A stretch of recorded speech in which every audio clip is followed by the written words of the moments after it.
السلام علیکم ورحمۃ اللہ وبرکاتہ۔ سامعین، ایک مسلمان کا دن ماہ رمضان میں کیسے ہو، اس سلسلے میں ہمیں غور کرنے کی ضرورت ہے۔ چلیے ہم اپنے دن کو کیسے گزاریں، ذرا سا پلان تو بنا لیں۔ رمضان میں مسلمان اپنا دن فجر سے پہلے سحری کھا کر شروع کرتا ہے، اور سحری میں افضل یہ ہے کہ سحری کو رات کے آخری حصے تک مؤخر کرے، تاخیر سے سحری کرے۔ سحری کے بعد نماز فجر کی اذان سے پہلے نماز کی تیاری گھر میں ہی کرے۔ وضو کر کے نماز باجماعت ادا کرنے کے لیے مسجد کی طرف جائے۔ جب مسجد میں داخل ہو تو تحیۃ المسجد کی 2 رکعتیں پڑھنے کے بعد بیٹھ کر اللہ تعالیٰ سے دعا کرے، یا پھر قرآن مجید کی تلاوت میں مشغول رہے، یا ذکر و اذکار کرتا رہے۔ جب مؤذن اذان کہے تو اذان کا جواب دے کر اذان کے بعد نبی صلی اللہ علیہ وسلم سے ثابت شدہ دعا پڑھے، پھر فجر کی سنتیں ادا کرے۔ اقامت تک ذکر و اذکار اور دعا میں مشغول رہے، کیونکہ وہ جب تک نماز کا انتظار کرے گا نماز کی حالت میں ہی ہے۔ نماز باجماعت ادا کرنے کے بعد نماز کے بعد والے اذکار اور دعائیں پڑھے، پھر اگر پسند ہو تو طلوع شمس تک وہیں بیٹھا ذکر و اذکار میں مصروف رہے۔ قرآن مجید کی تلاوت سب سے افضل ہے، کیونکہ نبی صلی اللہ علیہ وسلم بھی نماز فجر کے بعد تلاوت کیا کرتے تھے۔ جب سورج طلوع ہو اور اچھی طرح اوپر آ جائے تو طلوع کے تقریباً 15 منٹ کے بعد اگر پسند کرے تو اشراق کی کم از کم 2 رکعت ادا کرے تو زیادہ بہتر ہے، اور اگر چاہے تو وہ اسے افضل وقت تک مؤخر بھی کر سکتا ہے۔ اس کا افضل وقت سورج بلند ہونے اور تیز دھوپ کا وقت ہے۔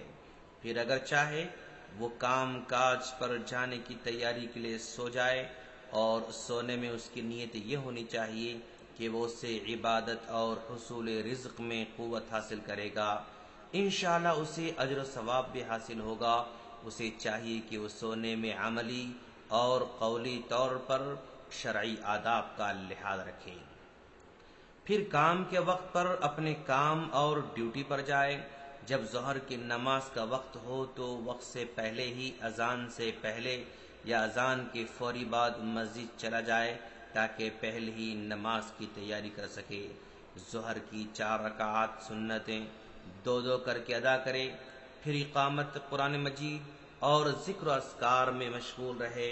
نماز باجماعت ادا کرنے کے بعد والی 2 سنتیں ادا کرے، پھر نماز کے بعد اپنے کام پر واپس لوٹے، کام کاج میں مشغول رہے، اور اپنی ڈیوٹی مکمل کرنے کے بعد اگر اس کے پاس عصر کی نماز سے پہلے آرام کرنے کا وقت مل سکے تو تھوڑا بہت آرام کر لے۔ لیکن اگر وقت کافی نہ ہو اور اسے خدشہ ہو کہ اگر سو گیا تو نماز عصر مس ہو جائے گی، تو پھر نماز تک کسی مناسب چیز میں مشغول رہے، مثلا ضرورت کی چیزیں خریدنے بازار چلا جائے، یا پھر کام سے فارغ ہو کر فوری طور پر مسجد کا رخ کرے اور عصر کی نماز تک مسجد ہی میں رہے۔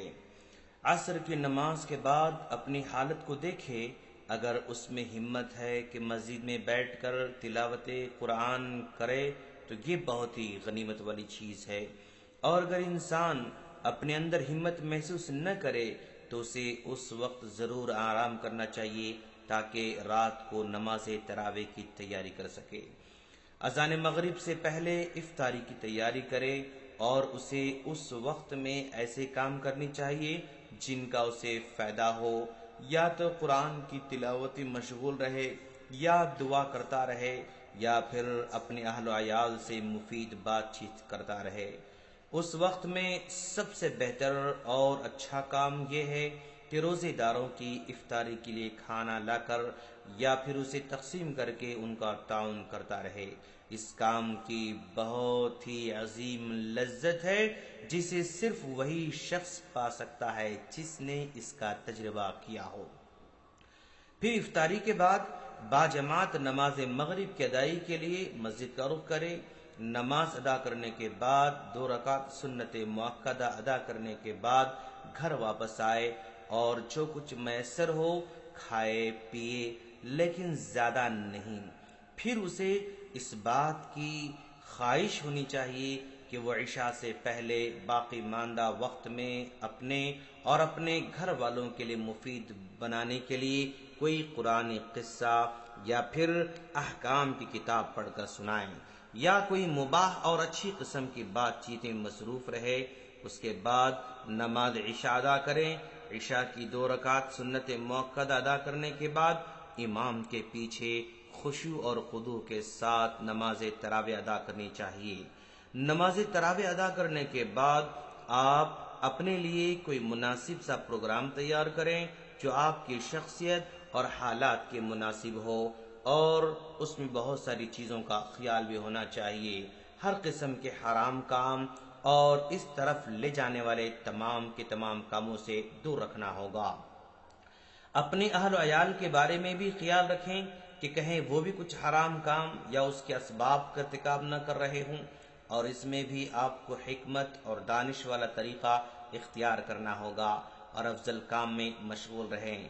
پھر آپ یہ بھی کوشش کریں کہ جلد سو جائیں اور سونے میں ان قولی عملی آداب شرعیہ پر عمل کریں، اور اگر آپ سونے سے پہلے قرآن مجید کی تلاوت کر سکتے ہیں یا پھر کوئی اچھی سی کتاب پڑھ سکتے ہیں تو یہ زیادہ بہتر ہے، اس کا ضرور مطالعہ کریں۔ پھر سحری سے پہلے اٹھیں اور اس وقت میں اللہ تبارک و تعالیٰ سے دعا کریں، کیونکہ یہ رات کا آخری حصہ ہے جس میں نزول الہی ہوتا ہے۔ اللہ تعالیٰ نے توبہ و استغفار کرنے والوں کی بہت زیادہ تعریف کی ہے، اور اسی طرح اس وقت میں دعا اور توبہ کرنے والوں کی دعا توبہ قبول کرنے کا وعدہ بھی فرمایا ہے۔ اس لیے آپ اس عظیم فرصت کو ضائع نہ کریں بلکہ اس سے بھرپور فائدہ اٹھائیں۔ پورے ہفتے میں جمعے والا دن سب سے افضل اور بہتر ہے، اس لیے ضروری ہے کہ اس دن بھی عبادت اور اطاعت کے لیے کوئی خاص پروگرام ترتیب دیا جائے، جس میں چند چیزوں کا خیال رکھنا ضروری ہے۔ نماز جمعہ کے لیے مسجد میں جلدی جانا، نماز عصر کے بعد مسجد ہی میں رہنا، اور اس دن کے آخر تک قرآن مجید کی تلاوت اور دعائیں مشغول رہنا، کیونکہ یہ ایسا وقت ہے جس میں دعائیں قبول ہوتی ہیں۔ آپ اس دن اپنے وہ اعمال پورے کر لیں جو پورے ہفتے میں نہیں ہو سکے۔ مثلا 7 دنوں میں آپ نے جو قرآن نہیں پڑھا اور اس میں پڑھیں، یا پھر کوئی کتاب مکمل کر لیں، یا کوئی کیسٹ سننا ہو تو اس کو سنیں، یا اس طرح کے اور دوسرے اعمال صالحہ ضرور بچا لائیں۔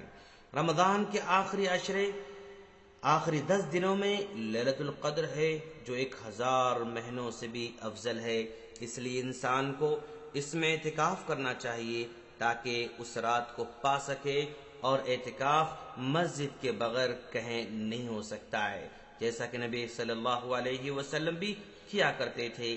اس لیے جو اس میں اعتکاف کر سکتا ہے اس کے لیے یہ بہت ہی عظیم نعمت ہے، اور جو اعتکاف نہیں کر سکتا اسے چاہیے کہ وہ آخری عشرے میں جتنا ہو سکے زیادہ سے زیادہ ذکر و اذکار میں لگا رہے۔